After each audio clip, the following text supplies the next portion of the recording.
Bueno, a los que están en sala de espera, buenos días. Quiero decirles que a las 11 comenzaremos la charla con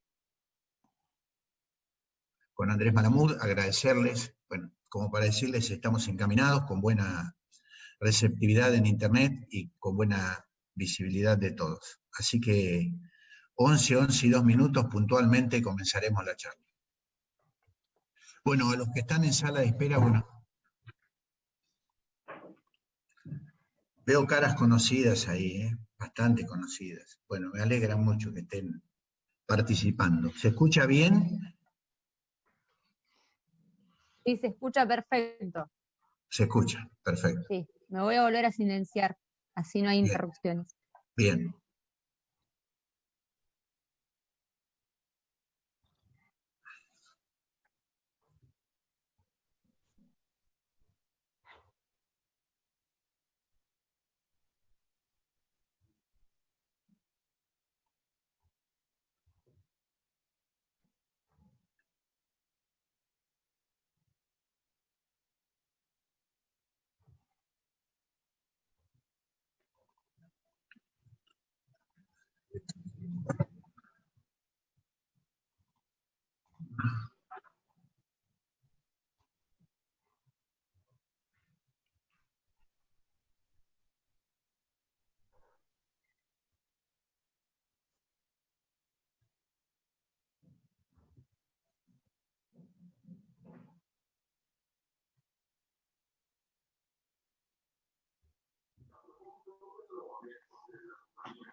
Reactivar.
Bueno, buenos días. Buenos días a todos.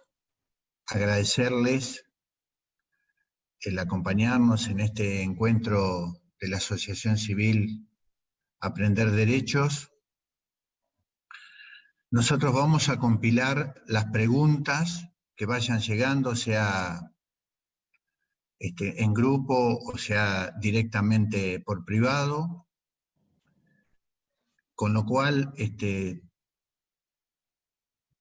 la idea es no tener una actitud de discriminar. En general se da mucho en las charlas que hay muchísimas preguntas y los expositores responden 8 o 10 preguntas, pero eso después genera cierto malestar.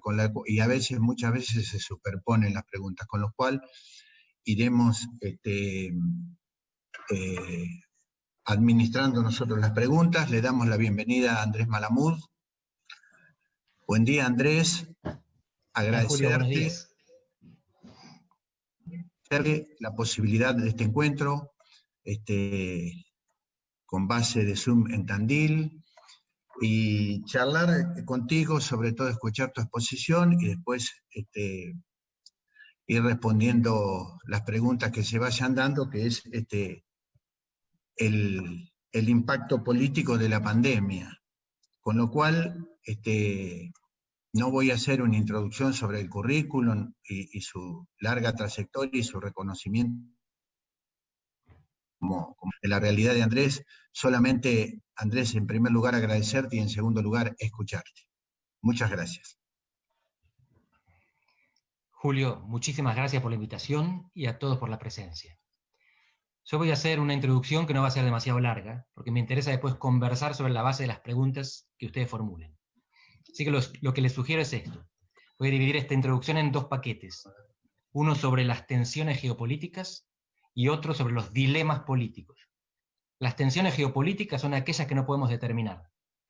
Ciudadanos, sobre todo argentinos, un país periférico y dependiente, no va a definir si el futuro es de China o de Estados Unidos. Así que primero empezamos con esto que no depende de nosotros. Y después pasamos a los dilemas políticos, que sí dependen de nosotros y de nuestros representantes, y a veces son cuestiones que no son fáciles de resolver. Me parece que alguien está compartiendo una pantalla ahí. A mí no me incomoda. Mientras tanto puedo seguir. Las tensiones geopolíticas las voy a dividir en 3. La transición del poder global, las organizaciones internacionales y la nueva centralidad del Estado. Y voy a sugerir que todos nos afectan, pero nosotros no influimos mucho en ellas. La primera es esto de la transición del poder global. Y hay 2 interpretaciones. Los que creen que nada será igual después de la pandemia y los que creen que en realidad la pandemia va a acelerar tendencias preexistentes. Que vamos hacia el futuro que íbamos, pero más rápido. Y no que nos cruzamos con un punto de inflexión. No estamos girando sobre el camino por el que veníamos, estamos acelerando. Y si esto es verdad, si lo que vemos es una aceleración del futuro, ¿cuáles eran las tendencias? ¿Hacia dónde nos está llevando la pandemia? Voy a sugerir que hay sobre todo 4. Una tiene que ver con la decadencia de los Estados Unidos, o declinación relativa. Estados Unidos no es más pobre o menos poderoso que antes, pero tiene una porción de la torta en el mundo que es menor. La otra es el ascenso de China. También veíamos que China cada vez tenía más porción de la torta, de la economía del mundo y de influencia sobre otros países. Creo que es Mario Espada el que está compartiendo la pantalla. La tercera es la dinámica de desintegración de la Unión Europea. Y estamos hablando de las 3 economías más grandes del mundo. Estados Unidos, China y la Unión Europea. Y la cuarta es lo que pasa con Rusia. Rusia es un país que declina también en términos relativos, pero mantiene un ancla muy fuerte en el petróleo y en las armas nucleares. El mundo que viene va a estar determinado por si China y Estados Unidos entran en conflicto, cooperan o se retraen. Y Argentina va a depender muchísimo de eso, de decisiones que no va a tomar. Si Estados Unidos y China van a la guerra, se acaba el mundo, porque tienen bombas nucleares. Es altamente improbable que esto pase, aunque en el pasado hubo 16 transiciones de poder, 16 transiciones hegemónicas, y 12 terminaron en guerra. 4 no. Y de esas 4, en 2 participó Estados Unidos. Cuando sustituye a Gran Bretaña, finales de la Primera y Segunda Guerra Mundial, y cuando sustituye a la Unión Soviética, o mejor dicho, la derrota sin balas. Si no hay guerra, puede haber cooperación. La cooperación significa que estos países fijan más o menos las reglas con las cuales van a competir y que nos van a permitir a nosotros cooperar y competir también. La tercera posibilidad es que uno o los dos se retraigan. Es decir, China, por ejemplo, ocupa espacios, pero no consigue ordenar el mundo, como Estados Unidos había hecho hasta el 2001 más o menos, hasta el 2008 con ayuda. Y Estados Unidos tampoco tiene el poder para dominar el mundo, para ordenar, para dictar reglas, para estabilizar las finanzas internacionales cuando se despelotan. Porque las finanzas, los mercados, no se crean, no se regulan, no se estabilizan y no se legitiman solos. No existen mercados sin estados. Y si hay mercados nacionales, hay mercados internacionales controlados por la regulación interestatal. Así que lo que tenemos son varios mundos posibles en función de lo que hagan estas dos potencias. La Unión Europea no tiene una gran capacidad regulatoria de intervenir en el ordenamiento mundial, pero tiene alguna capacidad. Tiene más capacidad de daño que de construcción, porque si la Unión Europea se colapsa, se disuelve, si el euro se rompe, entonces tendríamos un 2001 como en Argentina, pero a escala planetaria. Y Rusia es un spoiler. Rusia no tiene capacidad de ordenar el mundo, pero tiene capacidad de romper cosas. Por ejemplo, de romper la Unión Europea. Entonces, fíjense, estos son los 4 grandes actores geopolíticos. Y hasta ahora no mencioné 2 grandes regiones del mundo, África y América Latina. África tiene potencial para tornarse el motor del crecimiento en el año 2050, porque la población crece y población es producción y mercado. Pero también tiene potencial para tornarse un gran desestabilizador, porque si no crece la economía, los africanos se toman una balsa y emigran para Europa, y Europa se hunde. Así que África tiene potencial de crecimiento y potencial de daño. América Latina no tiene ninguna de las dos. No tiene ni potencial de crecimiento porque está estabilizada demográficamente y no tiene altas perspectivas de crecimiento económico, y no tiene potencial de daño porque no podemos hundir a Estados Unidos, porque hay un muro que nos separa que se llama México, que no deja pasar a los que quieren emigrar hacia Estados Unidos. Así que América Latina, del mundo que viene, está condenada a ser estratégicamente irrelevante. Lo que nosotros hagamos en América Latina no va a pesar mucho en el mundo. Pero este es el vaso medio vacío. El vaso medio lleno es que a veces conviene ser irrelevante. En las 2 guerras mundiales, América Latina fue irrelevante. Y eso fue lo mejor que le pudo haber pasado. Porque las guerras se combatieron en otros escenarios. No hubo prácticamente latinoamericanos muertos en la guerra mundial. Así que, como decía Charlie, cuando el mundo tira para abajo, es mejor no estar atado a nada. Esta irrelevancia estratégica latinoamericana puede ser una maldición o una bendición en función de lo que pasa en el mundo, y lo que pasa en el mundo no depende de nosotros. Segunda dimensión que les quería mencionar, organizaciones internacionales. Hay una de la que se habla mucho, OMS, Organización Mundial de la Salud.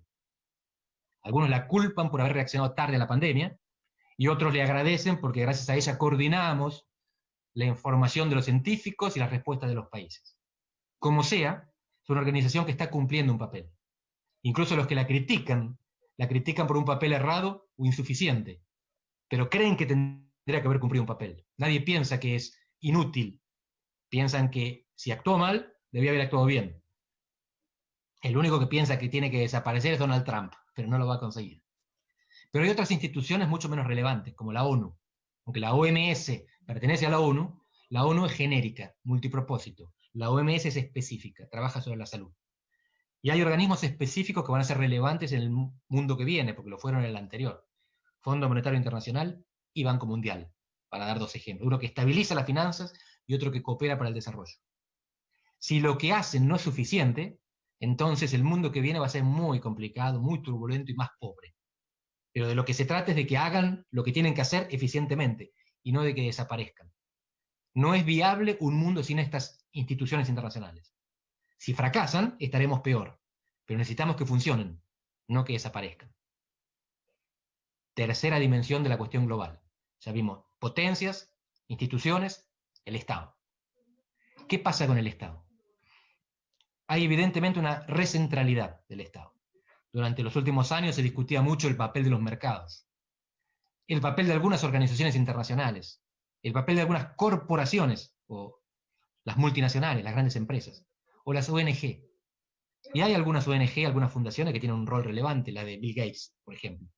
Pero aún así, esas fundaciones, y los mercados, y las transnacionales, las corporaciones, pueden hacer lo que los estados les dejen hacer.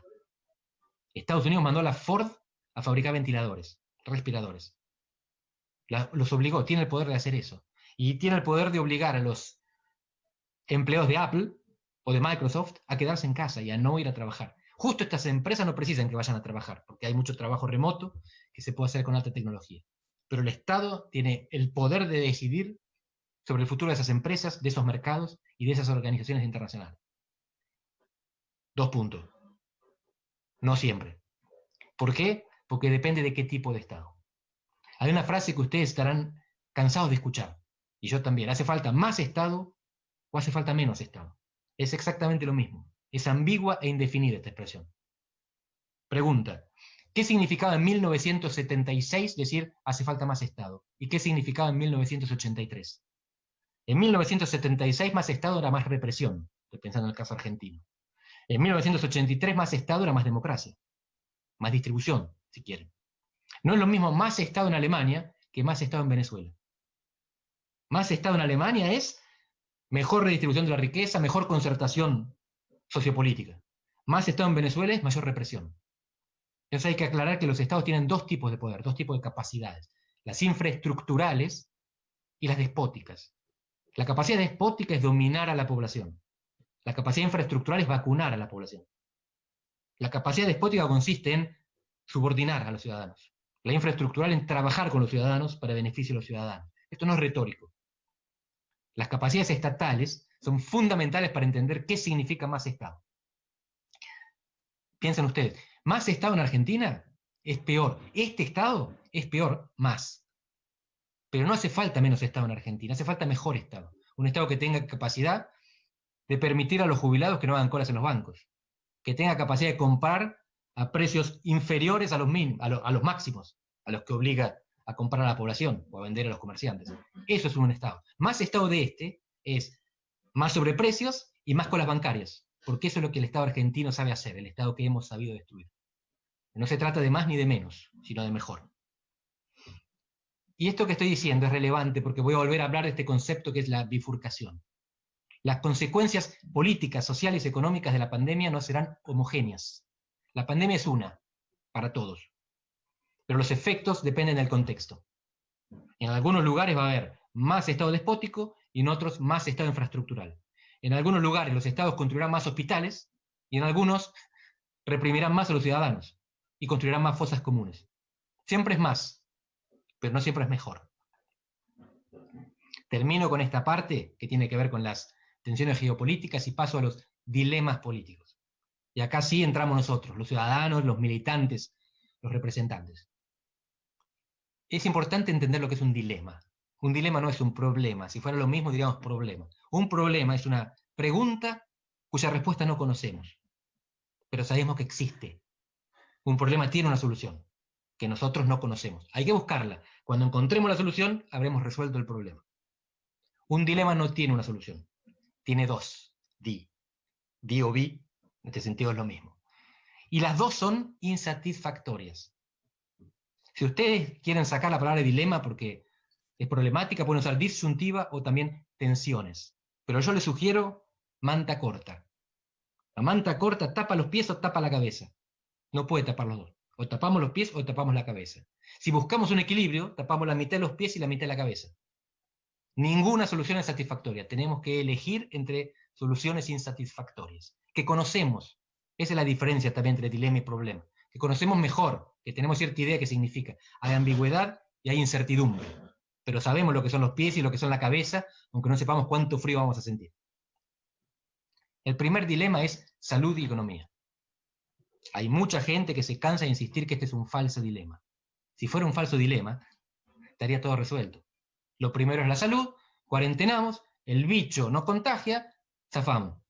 Pero en realidad si cuarentenamos hasta reducir, hasta eliminar al bicho, como hicieron en Nueva Zelanda, con más suerte y más argucia, nos morimos de hambre.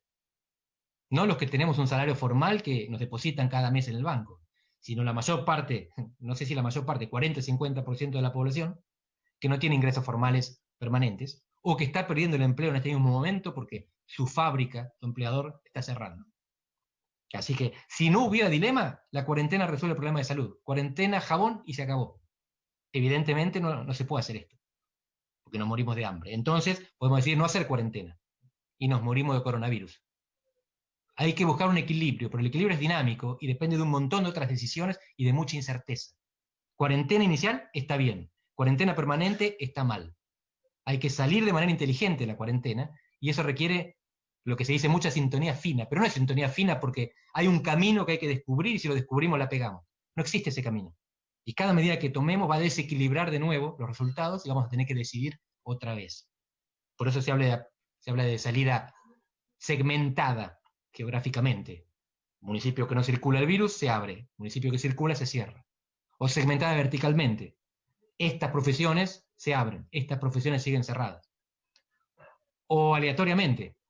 Esta casa sale a trabajar por esta semana y la de al lado no. Y la semana que viene alternan. Y si uno da enfermo, esa casa no vuelve a trabajar durante 14 días. O cuarentena intermitente. Abrimos, se dispara la curva, cerramos, atendemos a los enfermos y cuando baja la curva otra vez, volvemos a abrir. Hasta que no haya vacuna o inmunidad natural, es probable que tengamos que vivir entre estas decisiones dilemáticas, todo el tiempo teniendo que tomar decisiones. Y no son salud o economía, es vidas o vidas. Porque las vidas que salva la sanidad, las salva la economía de otra manera, son otras vidas. ¿Por qué? Porque la pobreza cuesta vida, no cuesta plata. Los pobres viven menos. Además, viven peor, pero viven menos. Los niños pobres tienen menor expectativa de vida. La pobreza genera menor inversión pública, menos hospitales, peores rutas, más accidentes de tránsito.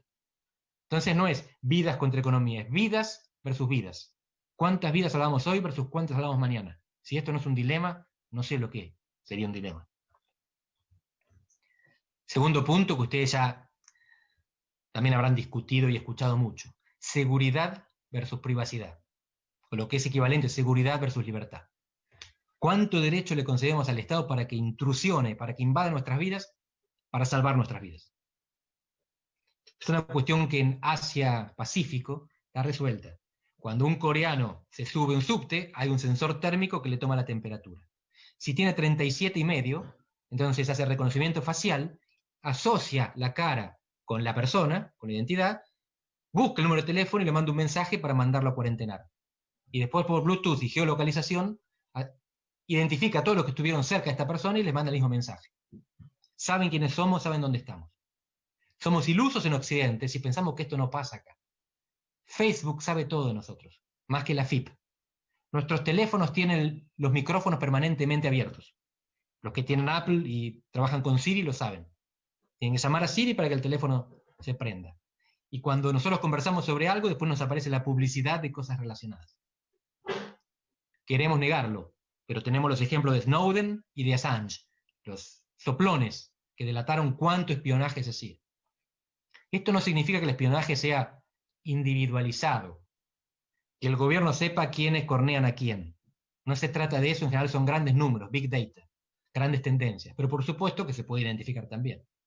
La cuestión es, primero, si estamos en condiciones de controlar a los que tienen esa información, y segundo, si los que toman mucha esa información después están dispuestos a entregar de vuelta parte del poder que les delegamos en la emergencia.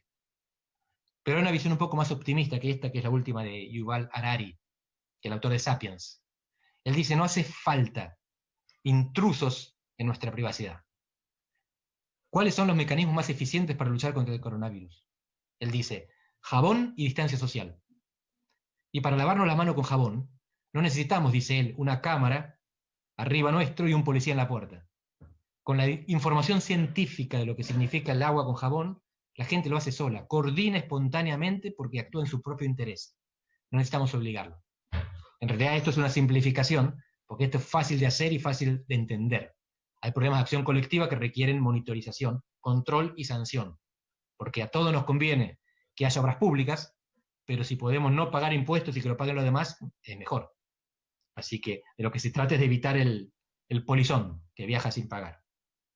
Pero hay razones para pensar en esto, que el egoísmo nos lleva a una coordinación eficiente en algunos casos, no en todos los casos. De nuevo, dilema. ¿Cuánta información le dejamos controlar y cuánto control tenemos sobre el que controla? ¿Cuánto valoramos nuestra libertad y nuestra privacidad? Mi impresión es que en Occidente vivimos autoengañados, pensando que somos libres y privados, y en la práctica toda nuestra información está disponible para el que la quiera hackear. El tercer dilema, para militantes políticos, es muy relevante. Autoritarismo versus democracia. En situaciones de emergencia, delegamos más poder en los ejecutivos. Necesitamos respuestas rápidas y efectivas. Y por lo tanto dejamos que nos cuarentenen, que nos impidan circular, que es un derecho constitucional, sin ley y sin estado de sitio. La policía tiene derecho a pararnos y evitar que circulemos. ¿Quién lo decidió eso? ¿Qué Congreso lo votó? ¿Qué Constitución lo habilitó? Pero nos parece razonable que lo haga el Ejecutivo, temporariamente, provisoriamente, hasta que pase la emergencia. Pero ahí hay un contraste, y muchos piensan que el problema de la centralización en la emergencia es que después esa centralización no se devuelve. Delegamos ahora y nos condenamos para siempre. Roberto Gargarella es uno de los que más viene insistiendo con esta cuestión, con el temor a la tiranía derivada del miedo. Yo sugiero de nuevo que haya una bifurcación de las consecuencias. Es verdad que en algunos casos la pandemia y el miedo pueden conducir o acelerar el camino al autoritarismo. En Hungría se dio algo por el estilo. Ya eran autoritarios y con esto le pidieron al Parlamento que pase una ley que le da poderes eternos al Ejecutivo. Pero ya eran autoritarios. Por otro lado, les sugiero que puede estar pasando lo contrario. Presidentes polémicos, con tintes, con sesgos, con inclinaciones autoritarias que estaban erosionando la democracia por dentro, de repente se encuentran más controlados. Trump en Estados Unidos y Bolsonaro en Brasil se encontraron con gobernadores, legisladores, jueces y ministros que de repente le dicen, no, de acá no se pasa, esto no se puede hacer. Bolsonaro se tuvo que echar un ministro y se tuvo que bancar la renuncia de otro, del más prestigioso, que le provocó un daño importante de imagen y reputación. Trump tuvo que enfrentarse con el gobernador de Nueva York y cambiar de posición. Bolsonaro no cambió de posición, sigue con esta locura de el brasileño no se contagia cuando ya van cerca de 6.000 muertos. Trump sí cambió de posición, pasó de minimizar y negar el problema a declararse presidente en tiempo de guerra. Así que fíjense si no encontró resistencia que lo obligó, que lo forzó a cambiar la posición.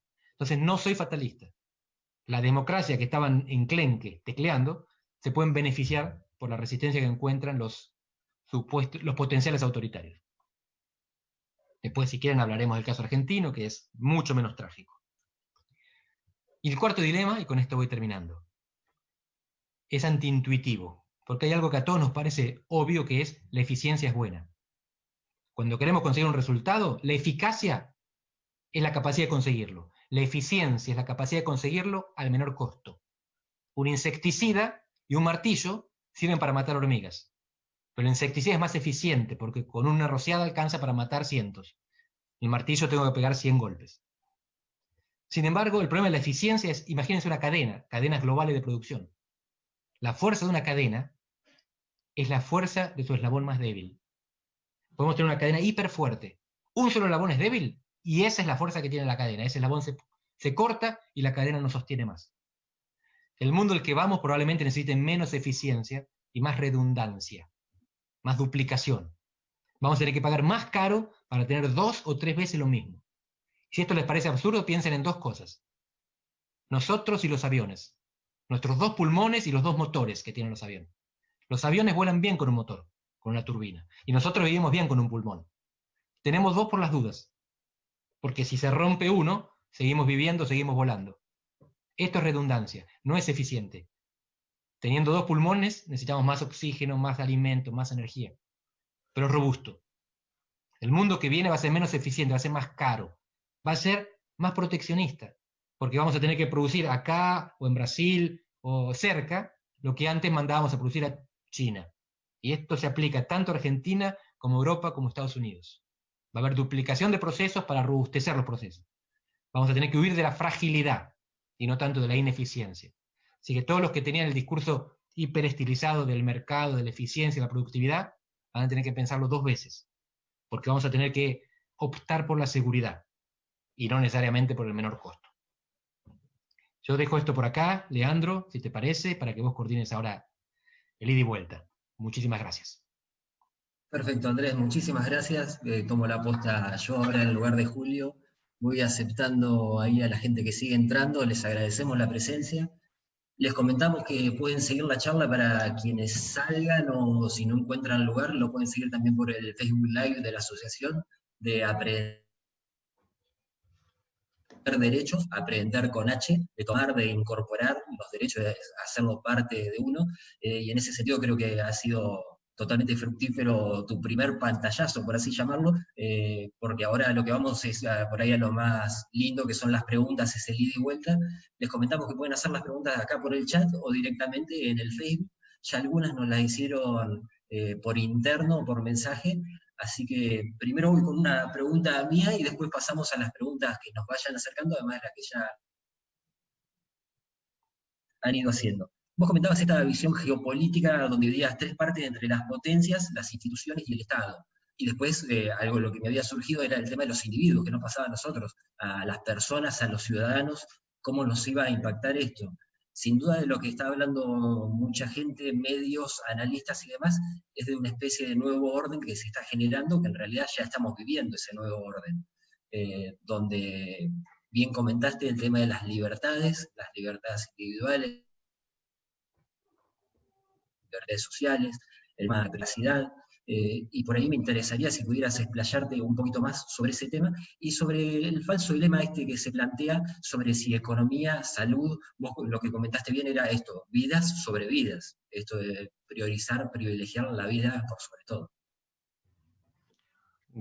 Te agradezco mucho, Leandro, porque esto me viene bárbaro para profundizar sobre lo que había sugerido. Yo no voy a referirme a la cuestión del impacto individual, porque no soy psicólogo. Lo que les puedo sugerir es una manera comparativa, que es lo que hacemos los politólogos, comparar sobre cómo puede cambiar esto nuestra forma de actuar, no nuestra naturaleza interna. Soy escéptico respecto a los cambios de naturaleza. Creo que aprenderemos a comportarnos de otra manera. Y hace 20 años, quien viaja sabe que los orientales están muy acostumbrados a usar barbijo, y a veces los ridiculizábamos por eso, y a mantener distancia social y evitar el contacto físico.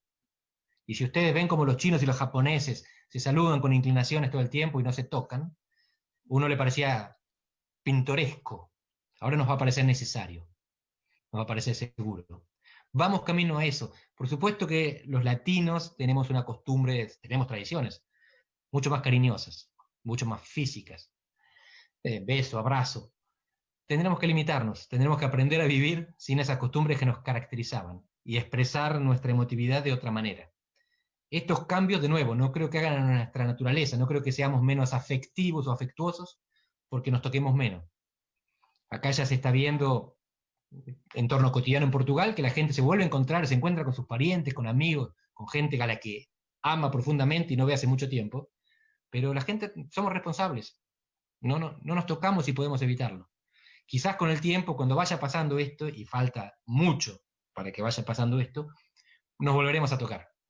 Pero mientras tanto, la impresión que tengo es que eso quedará muy limitado. Y respecto al dilema sobre vidas y vidas, fíjense que creo que hay declaraciones entre ayer y hoy del ministro de Salud de la provincia de Buenos Aires y del viceministro de Salud de la provincia de Buenos Aires, si no me equivoco, y son opuestas, son contradictorias. Tengo entendido que el ministro propone que la cuarentena tiene que empezar a relajarse y la gente tiene que salir a trabajar, y el viceministro dice que la cuarentena tiene que pasar el invierno, porque sabemos que el invierno va a agravar las cosas. En Argentina podemos estar enfrentando un desperdicio de una cuarentena exitosa. Tuvimos una cuarentena exitosísima, que nos permitió construir capacidad sanitaria, tener algunas camas más y algunos respiradores más. Pero no nos permitió distribuir los contagios, porque prácticamente los aplastó completamente. Tuvimos toda la cuarentena camas vacías en los hospitales, la mayoría de las camas vacías. Esos contagios, salvo que eliminemos al virus, en algún momento se van a producir. Y se van a acumular, salvo que sigamos haciendo cuarentena. Así que la situación va a ser complicada, justamente por esta paradoja del éxito, por haber hecho las cosas demasiado bien, porque nos salieron demasiado bien, vamos a tener que pagar más tarde, porque en el fondo esto es algo lógico. Aplanar la curva es postergar el pico, que es lo que viene diciendo el ministro de Salud todo el tiempo, va corriendo el pico todo el tiempo. Lo corrimos tanto que tenemos que seguir haciendo cuarentena hasta que lleguemos a él. Y esto es insustentable. Por eso la necesidad de hacerlo inteligentemente, lo cual es más fácil de decir que de concretar. Perfecto, Andrés, muchas gracias. Hago un comentario breve sobre eso porque justo lo leía Rubinstein, el ex ministro de Salud de acá de Argentina, que comentaba una nota en La Nación, me parece, hace 2 o 3 semanas atrás, donde hablaba de un esquema valvular intermitente. Esto de abierto, cerrado, de ir probando a ver cómo avanza la enfermedad, la pandemia, y en base a eso retraer o avanzar con determinadas medidas. Y creo que va en parte con lo que vos decías. En base a las preguntas por ahí que nos llegaban, y como para sintetizarlas, porque algunos preguntaban sobre países en particular, en específico, a tu criterio, por supuesto, ¿cuáles considerás que son los países más exitosos, si se quiere, hasta el momento? Por solucionar, no podemos hacer futurología más allá de esperar lo mejor con cada una de las medidas que se van tomando. ¿Cuáles considerás que son los países que han tomado las mejores medidas hasta este momento? Gran pregunta. ¿Cómo evaluar las mejores medidas hasta este momento? Y quiero ser claro, porque esto está empezando. Así que recién dentro de un año podremos mirar atrás y decir, mira, a este que al principio le fue mal, después corrigió, o este que le iba bárbaro, después descarriló. Hasta el momento, las características que tienen los países más exitosos son: 1, Asia-Pacífico; 2, democracias. Una buena y una mala noticia. Las democracias fueron exitosas en la respuesta, pero los países democráticos que fueron exitosos no son occidentales. ¿Por qué digo una buena y una mala? Porque Argentina es democrática, pero no oriental. ¿Cuáles son las características de las sociedades orientales que les permitieron ser más exitosos? Diría sobre todo 3. Tienen mayores capacidades estatales, estados efectivos, para identificar, para vacunar. Corea del Sur desarrolló elecciones durante la pandemia. Hay países que están postergándolas, hay países que no tienen congreso funcionando, no sesionan. En Corea votan, salvando la distancia social y con barbijo. Entonces, capacidades estatales. 2, disciplina social. Disciplina social no es únicamente obediencia social. No son ciudadanos obedientes, son ciudadanos disciplinados. Porque si son sociedades democráticas, los gobiernos los representan, no son autoritarios. Y la tercera es sistemas de producción más cohesionados, que los tornan menos dependientes de terceros. Por lo tanto, les permiten regular la administración y la producción. ¿Por qué digo esto? Si Argentina en este momento quedara libre de virus y saliéramos todos a trabajar, el resto del mundo sigue complicado. Así que nuestras exportaciones no podrían salir porque en otros lugares están cayendo económicamente. Estos países están más integrados y por lo tanto tienen más capacidad de gestionar sus propias interdependencias. En Occidente hay países que hicieron las cosas mejor que otros.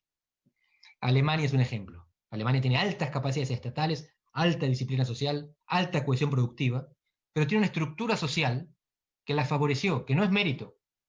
Y la diferencia de Italia. ¿Qué pasa en Italia? Los adultos mayores conviven con los jóvenes. ¿Qué pasa en Alemania? No conviven. Los jóvenes son viajeros. Estadísticamente viajan más que otras capas etarias. Los jóvenes viajan, se contagian, vuelven, y los que viven con sus abuelos contagian a sus abuelos. En Alemania no, porque viven separados.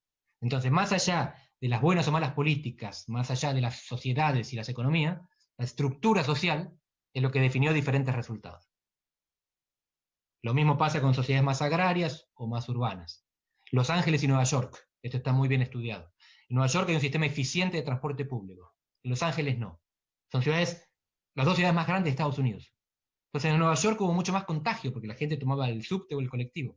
En Los Ángeles hubo mucho menos porque cada uno iba en su auto. ¿Políticas? No. Al contrario, uno preferiría un buen transporte público. En este caso, tuvo un impacto negativo.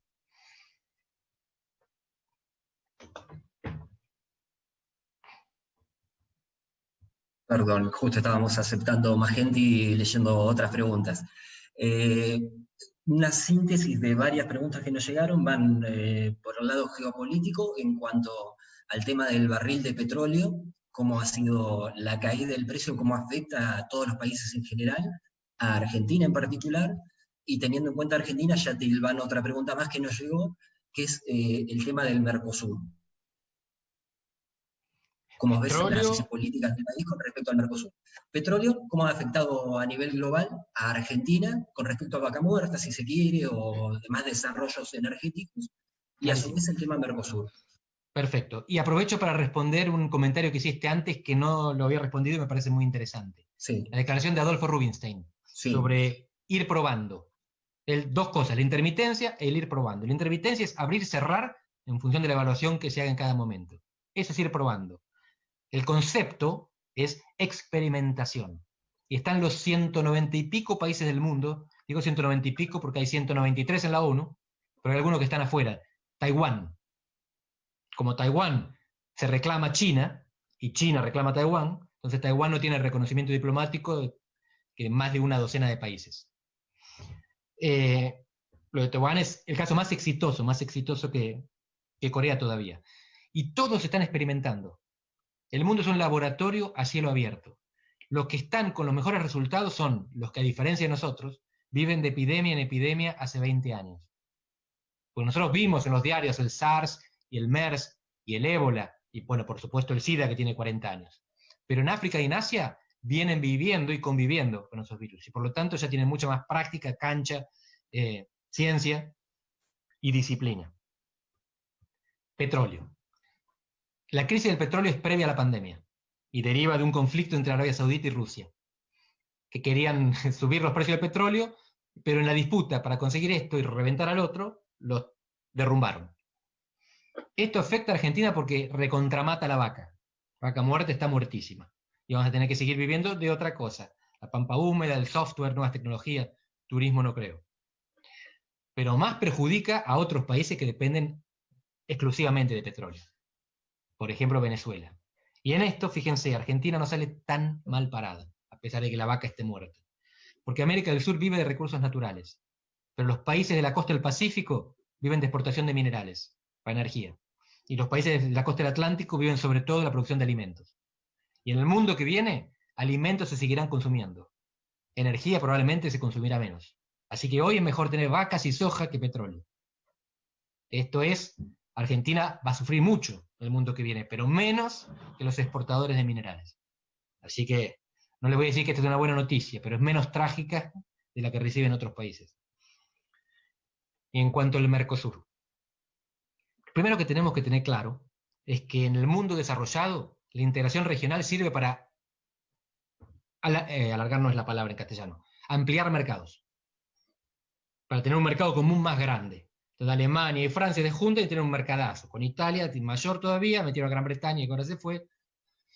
Y en el mundo en desarrollo, nuestros mercados son pequeños. Así que en los 60 y los 70 queríamos tener un mercado común más grande. Ahora no. A partir de los 80 y 90, el objetivo de la integración en el mundo en desarrollo es acceder a mercados externos, acceder a terceros mercados.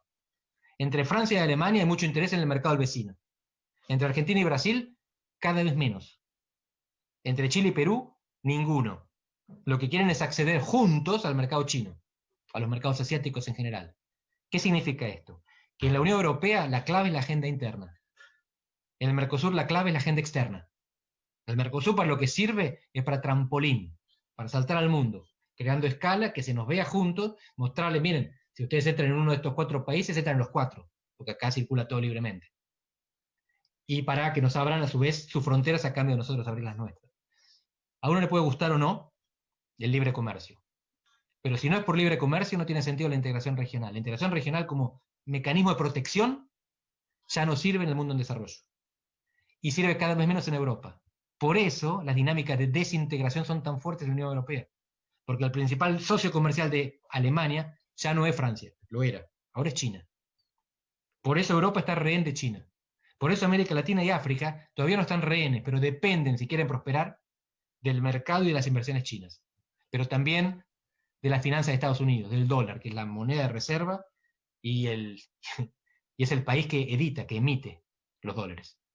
Así que el mundo que viene nos encuentra dependiente de 2 grandes potencias que se llevan mal. Si esas potencias se pelean, estamos complicados. Si además de pelearse nos piden exclusividad, cada uno nos dice o conmigo o muerto, entonces estamos recontra complicados. Necesitamos que China y Estados Unidos cooperen. Y si no cooperen, por lo menos que no nos exijan exclusividad, que nos dejen diversificar. Otra palabra clave del mundo que viene es diversificación. Ya era clave antes, pero a partir de ahora va a ser definitiva. Nosotros no podemos vivir con un solo socio, con un solo producto, con una sola exportación, con un solo mercado. Necesitamos muchos.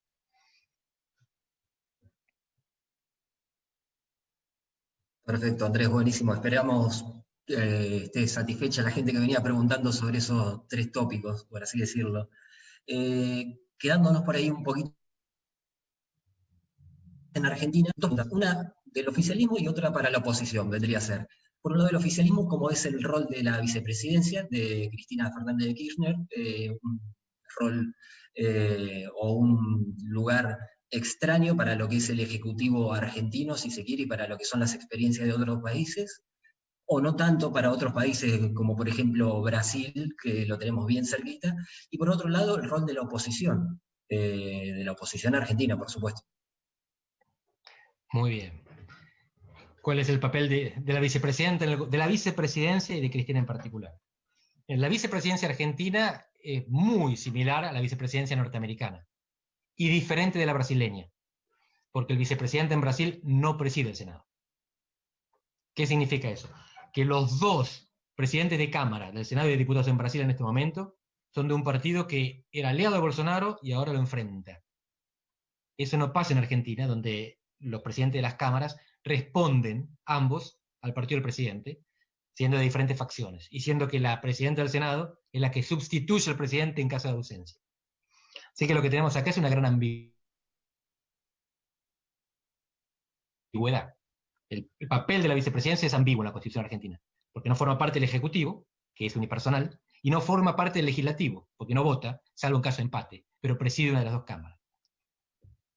Independientemente de la psicología de Cristina, lo que se observa tanto en el gobierno como en la oposición es que hay alas moderadas y alas radicalizadas o polarizadas. ¿Cuáles son las alas moderadas? Las que gobiernan territorio. Cuando uno ve la buena relación que hay entre Alberto y Horacio, entre Fernández y Larreta, se puede imaginar que esto es el paraíso de la cooperación entre gobierno y oposición. Y en realidad es la complicidad entre gobernantes de diferentes niveles. Y no digo complicidad con una connotación negativa. Ambos tienen territorio, electores, presupuesto, necesidades. Los que gobiernan son socios. Les tiene que ir bien a todos. El federalismo argentino, el brasileño es un poco diferente. Los que no gobiernan, ¿quiénes son? Los legisladores. Y en este caso la vicepresidenta también. Entonces, fíjense que dentro de Juntos por el Cambio, los más duros son legisladores o autoridades partidarias. Caso de Patricia Bullrich. O de Pichetto, que en este momento no tiene cargo. Y en el oficialismo también. Y los más moderados son los que son presidentes, gobernadores, intendentes, que parece que estuvieran todos de acuerdo, y se la pasan elogiándose mutuamente en Twitter. Ustedes pueden ver a los intendentes bonaerenses Juntos por el Cambio llevarse muy bien con el gobernador Axel Kicillof. Está medio desaparecido, pero a pesar de eso, el gobierno bonaerense estaría más o menos alineado con el nacional y bastante alineado con las intendencias de todo color político. Parecería hasta que los intendentes Juntos por el Cambio elogian más al gobernador que los intendentes del Frente de Todos. ¿Qué va a pasar más adelante? Esto va a cambiar. ¿Por qué? Hay un efecto muy conocido para los que estudian la política que se llama agruparse alrededor de la bandera. Es una expresión que viene del inglés, y es que en la guerra todo el frente doméstico se galvaniza detrás del portaestandarte, que es el líder del Ejecutivo. Eso es lo que predomina. Por eso, durante las guerras, los que están en el cargo suelen ganar la elección. Después de la guerra, lo que predomina es el voto económico. La gente vota en función de la recesión o el crecimiento y de las expectativas que tiene sobre recesión y crecimiento, para sí y para los que lo rodean. Entonces, la oposición naturalmente va a tender a distanciarse del gobierno cuando pase la emergencia y se acerquen las elecciones. A mí no me asusta la unanimidad en tiempo de emergencia. Eso no es símbolo de autoritarismo. Eso es lo que pasa en todos lados, está estudiado. La opinión pública, Piñera tenía el 6% de imagen positiva. Pegó un súper salto, durante la pandemia se fue a 30%. Si comparan a Piñera con Alberto, es una lágrima Piñera. Alberto estaba cerca del 80%. Pero quintuplicó el porcentaje que tenía. Esto pasa en todos lados. Trump subió, ahora está bajando un poquito. Bolsonaro se mantuvo, subió unos puntos. No tanto con el ministro de Salud, al que después se echó. Así que esto es natural. Pasa en todos los países.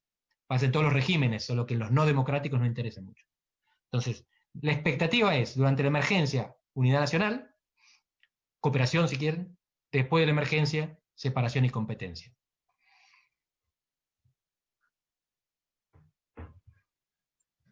Perfecto, buenísimo. Nos han llegado varias preguntas que las podríamos resumir, si se quiere, de alguna manera. En cuanto a si el gobierno argentino considera que se enamoró de la pandemia. ya bien hablabas vos del tema de los ejecutivos, como tranquilamente se fortalecen en este caso, como probablemente varios se vayan a debilitar por la cuestión económica. Se está viendo claramente, algunos analistas hablan de Trump en ese sentido, que muchas de las cuestiones que dice, más allá de lo que aplicó en el principio, lo que está aplicando hoy en día, van en esa línea, van pensando en las elecciones más allá de la coyuntura de hoy en día. Pero por un lado el fortalecimiento de los ejecutivos, y por otro lado del enamoramiento, si se quiere, argentino de la pandemia o del uso. La situación en Argentina es particular. La pandemia pega en el mundo con diferentes situaciones, pero hay algunas que son compartidas por todos los países menos media docena. Por ejemplo, no hay inflación en el mundo. Estamos yendo a un mundo deflacionario. Deuda sí había, pero la deuda administrable. Y Argentina es un país prácticamente sin moneda. Hay otros países sin moneda, Venezuela ni hablar, pero hay otros que oficialmente no la tienen. Pero tienen una moneda extranjera. Ecuador, El Salvador, Panamá. Son los 3 países latinoamericanos que tienen al dólar como moneda. Y esto es complicado. La dolarización es que uno depende de la productividad de un país ajeno y no emite la moneda en la que consume. Pero Argentina no tiene crédito, no tiene prácticamente moneda y tiene alta inflación. Así que enfrentamos condiciones diferentes y estamos en medio de un proceso de reestructuración de la deuda. El gobierno asume con un plan 1, que no es plan B. Perdón, no es plan A, porque no tiene plan B. El plan 1 es secuencial. Primero reestructuración, el plan 2 es crecimiento, producción. El plan 1 es Guzmán, el plan 2 es Culfas. Culfas estaba en boxes, esperando que Guzmán terminase de reestructurar la deuda. De repente pandemia. Y el gobierno se encuentra con una cuarentena muy exitosa. Decir que se enamora de la cuarentena es una manera muy expresiva. En realidad hay buenas razones para esto. Le funcionó súper bien. Y fue muy elogiada, afuera y adentro. El problema es que tiene rendimientos decrecientes. Esto significa que lo que fue efectivo en un momento deja de serlo de manera progresiva, hasta que se torna inefectivo o incluso contraproducente. Por lo que hablábamos antes, cuarentena permanente, el virus no circula más, pero la economía tampoco. No producimos comida, nos morimos de hambre. Y la cuestión es que en este caso tampoco tenía un plan no tenía un plan 2. O sea, reestructuración y producción. Aquí era cuarentena y después ¿qué? Porque tiene un equipo de brillantes infectólogos y epidemiólogos que hacen lo que un buen médico dice que hay que hacer en estos casos, distanciar a la gente para evitar los contagios. La cuestión es que esto tiene consecuencias, y esas consecuencias requieren otros conocimientos, otros saberes para afrontarlas, y esos saberes no fueron movilizados todavía. Hay cierta queja, cierta protesta, cierta inquietud, pero falta todavía encontrar a los especialistas en lo que viene. Los especialistas en lo que viene, en lo que está pasando. Sabemos también que hay enfermedades que no están siendo atendidas, gente que está teniendo problemas psicológicos, niños que están teniendo problemas de contención, y que vamos a necesitar un gran acuerdo social para reconstruir y poner en marcha la Argentina que viene. Empresarios y trabajadores. Y son todas cosas que el gobierno está empezando a reconocer de a poco, en parte porque se había dormido sobre los laureles. De nuevo, los laureles se los ganó bien, pero no se puede vivir solo de laureles. Habías hecho una pregunta más sobre América Latina después de esto, pero quizá la podemos empalmar con la próxima. Sí, nos han llegado algunas preguntas más. Primero les agradecemos la presencia, hemos superado en diferentes momentos el límite de 100 personas. Hay bastante gente también en Facebook, justo lo tenemos en una computadora acá adelante, y van llegando preguntas por los dos lados, a su vez que nos llegan de manera personal. A ver, porque estábamos anotando varias. La evolución, más que nada, ¿cómo imaginás vos el mundo de acá a fin de año? Por así decirlo, no mucho más adelante, porque realmente uno no sabe cómo puede reaccionar la pandemia y cómo va a seguir afectando a cada uno de los países. Pero a nivel mundial ya se están viendo grandes movimientos y vos de alguna manera lo explicaste. Más allá de esto de diversificar, que lo relacionaste en varios sentidos, pero ¿cómo ves el mundo, cómo ves geopolíticamente que se pueden posicionar los diferentes países? Y en ese sentido, a ver qué tan periféricos vamos a seguir siendo desde Argentina o desde Latinoamérica o la mayor parte. La pandemia tiene 3 consecuencias, de las cuales conocemos 2. La primera consecuencia es la destrucción de vidas. La pandemia, la enfermedad mata. Este es más o menos calculable, todavía falta mucho, todavía falta saber mucho más sobre este virus, pero sabemos más o menos cuál es su tasa de reproducción en ciertas condiciones y su tasa de letalidad si medimos bien los factores. La segunda consecuencia es la económica. La pandemia mata economías, las retrasa. Vamos a tener una caída del PBI global enorme. Y va a ser una cosa impresionante porque va a ser la primera vez en la historia en que todo el mundo se hunde. En el 30 y en la crisis de 2008 había zonas que quedaban al descubierto, había países que no dejaban de crecer. Y algunos que apenas tenían un año más o menos frágil y después enseguida remontaban. China, por ejemplo. Esta vez se caen todos, y se caen mucho. Así que la destrucción de vidas, destrucción económica, y a mí lo que me preocupa ahora es destrucción de estabilidad política. Y eso es el inconocible. Es muy difícil saber cuánta destrucción política va a provocar esta pandemia. Porque eso va a depender de condiciones contextuales, de nuevo. Pensemos en América Latina. En América del Sur, hace 4 meses estaba detonada. Estaba la gente en la calle, que había echado un presidente en Bolivia, que tenía a Piñera contra las cuerdas con el 6% de imagen positiva, que había obligado al gobierno de Ecuador a cambiarse de capital, se habían tenido que ir de Quito a Guayaquil porque no podían sesionar por la manifestación popular, y empezaba en Colombia. Mientras que en Brasil se habían terminado la destitución de una presidenta unos años antes, y en Argentina no había bronca, a pesar de que la economía estaba peor, porque estaba la expectativa de la alternancia. Había oxígeno, había esperanza. Cuando termine la cuarentena, toda esa bronca va a salir a la calle y se va a encontrar con menos empleos y más pobreza. ¿Qué razones hay para esperar que se calme? Yo no veo ninguna razón para esperar tiempos que no sean turbulentos. Estamos hablando de América Latina, donde de todas maneras, tengan en cuenta esto, parece que uno se puede asustar, ¿no? En América Latina las reacciones son siempre menos graves que en Europa. En Europa, cuando pasan estas cosas, cuando hay gran crisis económica, vinieron Hitler y Mussolini. En América Latina, con todo lo que podemos decir de los liderazgos populistas, son mucho menos violentos y mucho menos disruptivos que los europeos. Así que hay muchas cosas que se van a romper. No sabemos cuántas, no sabemos dónde. La expectativa es que en Argentina no existe esa ruptura, porque hay un acuerdo entre los moderados hoy, que no debería romperse mañana, incluso si hay elecciones. Pero acuérdense que hay extremistas también. Y los extremistas se alimentan del extremista ajeno. No puede haber un solo polo en la polarización, hay siempre dos. Y eso es un problema. Va a ser necesario en el mundo que viene, en América Latina que viene y en la Argentina que viene, 2 cosas. Mucha moderación política y bastante redistribución económica. Ninguna de las dos es suficiente. Redistribución económica con polarización política rompe algo. Moderación política sin redistribución económica rompe algo. Me da la impresión de que esas 2 cosas son necesarias. Y espero que sean suficientes para que no se rompa la democracia. Excelente, Andrés, y clarísimo. La verdad, es importante pensar de manera positiva en los desafíos que se nos plantean y no de manera negativa de que está todo mal. Más allá, es una realidad lo que vos planteabas, esto de que en Argentina todavía estamos transitando, si se quiere, la luna de miel de este gobierno. Pero justo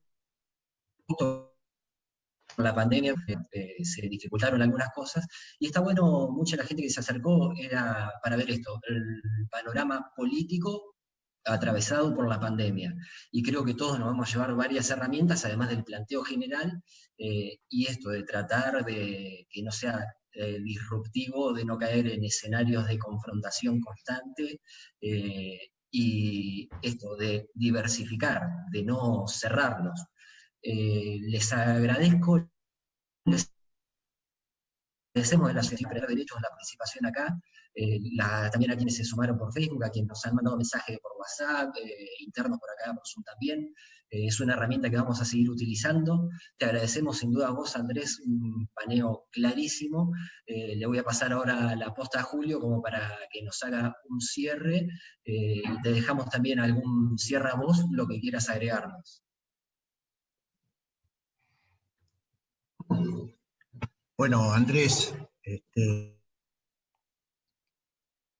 agradecerles a quienes han participado activamente. Creo que hay una mirada tuya no solamente de profundidad, sino también expectativa. Creo que esto que decías, estamos en el inicio, nos da también un panorama que cada vez se va como prolongando, con lo que implica lo que nosotros acá llamamos la cuarentena emocional o la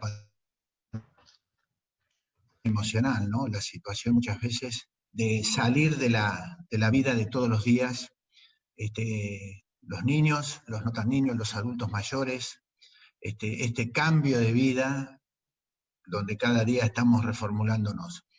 Creo que cumplidas ampliamente las expectativas que tenemos, agradecerte, obviamente brindarte el cierre y después abriremos los micrófonos para un aplauso nuevo. Julio, gracias una vez más. Muy brevemente, Alberto Fernández acaba de empezar su gestión. No va 5 meses de gobierno todavía, le quedan 3 años y 7 meses. En este momento está en un pico de popularidad, pero empieza la erosión, que es inevitable, por el desgaste de salud, por el desgaste económico que viene y por la conflictividad social que nos espera más adelante. Guste o no, es el presidente que elegimos. Las alternativas a su continuidad son más asustadoras. Por lo tanto, sugiero que la ciudadanía necesita contribuir a la estabilidad del sistema político, y para esto a veces tenemos que entender que no todo depende del Ejecutivo. Y doy ejemplos concretos. Hay 4 cabezas de poder en Argentina. Hay 3 poderes, pero el legislativo tiene 2 cámaras. Alberto Fernández lidera el Ejecutivo y hace lo que se espera de él. Cristina Fernández de Kirchner y Sergio Massa lideran las 2 cámaras. Y es a ellos a los que tenemos que reclamar por el funcionamiento del Congreso. Sería, me parece, un error exigir al presidente que funcione el Congreso. Creo que ayudamos al presidente con un Congreso que funcione, pero el reclamo es a los presidentes de las cámaras. Y la Corte Suprema de Justicia, también una situación complicada, tiene 5 miembros, tiene el presidente, que no viene de la extracción cercana al Partido Justicialista, y que también tiene alguna relación con los que promovieron la transición ciudadana a la democracia allá en los 80. Y el reclamo también se tiene que dirigir a los jueces, al sistema judicial argentino, que no paguen impuestos a las ganancias y que se declaren ferias cuando más lo necesitamos, cuando estamos viviendo una zona gris de los derechos, porque el presidente hace lo que creemos que conviene, pero con mecanismos que en condiciones normales consideraríamos ilegales o inconstitucionales. Esto es, ¿cuánto depende de la democracia de los ciudadanos? Mucho. Y el presidente va a necesitar que lo ayudemos a controlarlo. Va a ser bueno para nosotros que el Ejecutivo tenga controles, pero los controles dependen de lo que hagan los que no están en el Ejecutivo. La democracia es un sistema mucho más robusto, aunque no nos parezca, mucho más robusto que las autocracias, porque es un mecanismo que permite que nos informemos, que sepamos lo que pasa abajo, que podamos abrir válvulas de descompresión. Esas válvulas hoy están en casa, de nuevo, y no sabemos cuánta gente está insatisfecha. Tenemos un medidor, las cacerolas. Es importante que sepamos esto, porque cuando se pueda salir esas cacerolas se pueden tornar manifestaciones. Y esas manifestaciones son necesarias, pero tienen que ser pacíficas. Y además tienen que contener a los sectores que no están en los barrios que cacerolean. A la gente que tiene condiciones de cuarentena mucho peores que las nuestras, que no tiene internet, que no tiene biblioteca o que no tiene Netflix. Y es en esa gente que tenemos que estar pensando. Termino con un ejemplo personal. Yo estoy en el mercado laboral formal. Tengo un sueldo que me entra en el banco todos los meses. Y tengo gastos. Pero mientras estoy en cuarentena tengo menos gastos. Yo estoy ganando plata con la cuarentena. Gano lo mismo que antes y gasto menos. Hay gente que cuando cuarentenó, cumpliendo el deber cívico que estoy cumpliendo yo, se quedó sin ingresos. ¿En qué mundo es justo que haciendo lo mismo los dos, diciendo algo que le conviene a todos, yo gane más plata y el otro gane menos? Hay que resolver esto y hay que apurarse a resolverlo. Muchísimas gracias a todos. Bueno, Andrés, abrimos los micrófonos y a todos muchas gracias por participar de este espacio de reflexión e intercambio. Ayer estaba pensando, viste, que mis sobrinos no están, mis sobrinas están con la cabeza de irse para afuera. Yo vuelvo sobre lo mismo de que en la vida de un país 4, 8, 10 años es un poco, pero en la edad justa nuestra, ya mía,